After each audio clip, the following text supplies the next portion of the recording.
Assalamualaikum warahmatullahi wabarakatuh. Shalom, namo buddhaya, salam kebajikan.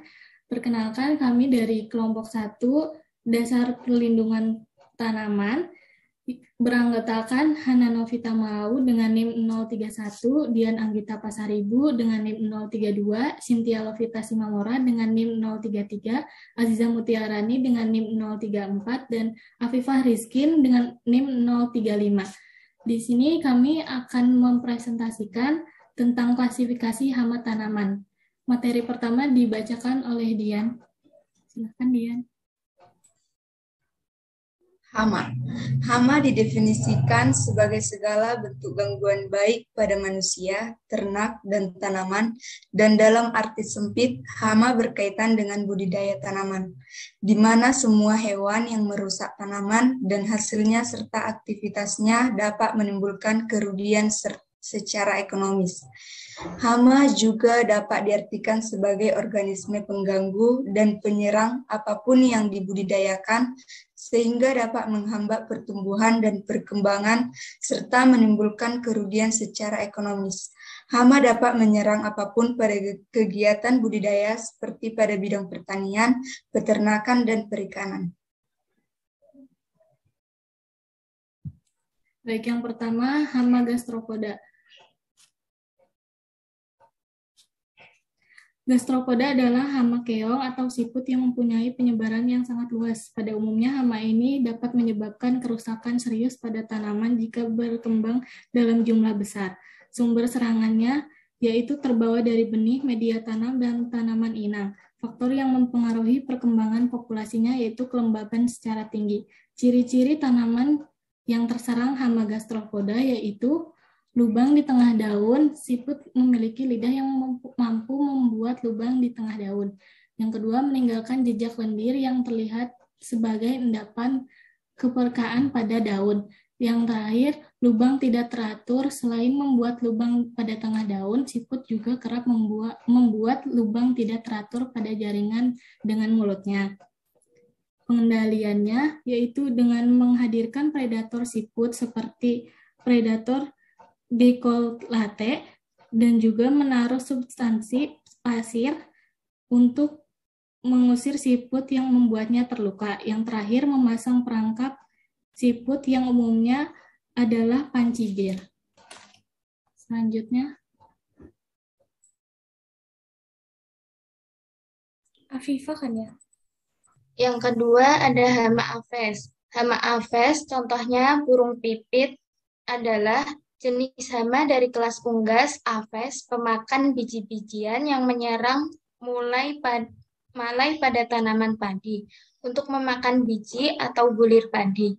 Hal ini menyebabkan petani mengalami kehilangan 30 hingga 50% hasil produksi. Burung akan menyerang tanaman yang sudah berumur 70 hingga 80 hari saat bulir-bulir padi terisi. Pengendaliannya, yang pertama, melakukan penanaman serentak. Biasanya padi yang ditanam tidak sesuai dengan jadwal penanaman padi lebih rentan diserang hama burung. Yang kedua, menanam tanaman mencolok. Pada umumnya, burung pipit tidak menyukai warna-warna yang mencolok, seperti warna kuning. Yang ketiga, jaring perangkap. Pengendalian hama burung dapat dilakukan dengan menggunakan jaring khusus untuk menangkap burung. Jaring tersebut ditancapkan pada beberapa kayu atau bambu di pematang sawah. Yang terakhir, benda-benda mengilap. Burung pipit tidak suka dengan benda-benda yang mengilap, seperti plastik atau bekas piringan, cakram, CD, audio, atau video. Lanjut. Yang keempat, hama nematoda. Nematoda adalah hewan yang bergerak aktif, lentur, dan berbentuk seperti tabung yang hidup pada permukaan lembab atau lingkungan yang berair. Nematoda memiliki organ yang lengkap mulai dari bagian mulut, esophagus, saluran pencernaan, anus, uterus, dan ovarium untuk yang betina, lubang dan jaringan sekresi, memiliki dinding tubuh dan kutikulanya, serta memiliki jaringan sel-sel syaraf. Nematoda yang menyerang tumbuhan atau disebut Fitonematoda akan melakukan penusukan sel-sel tumbuhan dalam rangka memperoleh makanan dari tubuh tanaman, terutama pada bagian akar, di mana merupakan tempat tumbuh dan aktifnya nematoda. Pada umumnya, nematoda mengeluarkan cairan dari kelenjar pencernaan yang disekresikan melalui stilet ke dalam sel tanaman yang menyebabkan prapencernaan dan pencairan sebelum diisap masuk ke dalam saluran pencernaan. Bahkan, sekresi tersebut ada yang mengandung hormon yang mengandung berbagai macam hormon yang menyebabkan sel-sel di sekitarnya berkembang secara luar biasa, sehingga terjadi hipertrofi atau hiperplasi. Berikut contoh gambar nematoda dan contoh gambar kerusakan pada tanaman padi.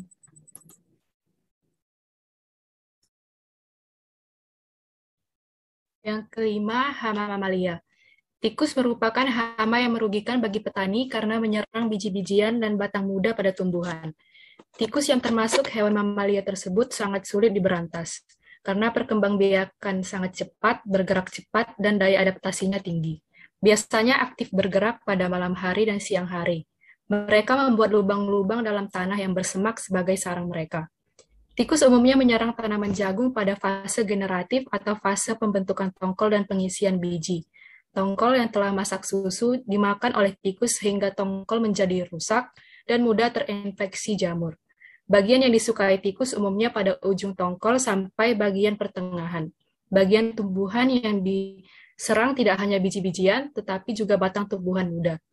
Pengendalian hayati dilakukan dengan memanfaatkan predator sebagai kucing, ular, burung hantu. Penggunaan patogen sebagai agen pengendali tidak dianjurkan karena berdampak negatif bagi manusia. Pengendalian juga dapat dilakukan dengan pembersihan dan penyempitan pematang atau tanggul. Berikut merupakan contoh gambar hama tikus yang menyerang jagung dan contoh perangkap tikus. Kemudian ada hama serangga.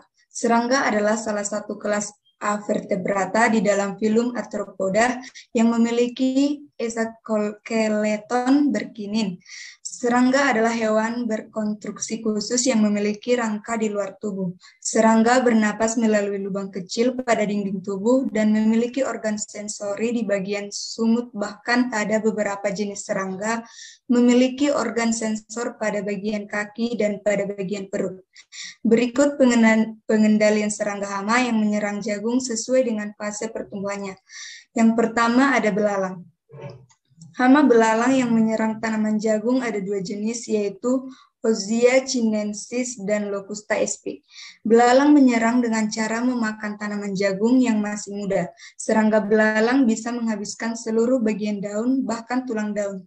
Hama belalang banyak dijumpai pada dataran rendah, persawahan, dan lahan yang berdekatan dengan padang rumput yang luas.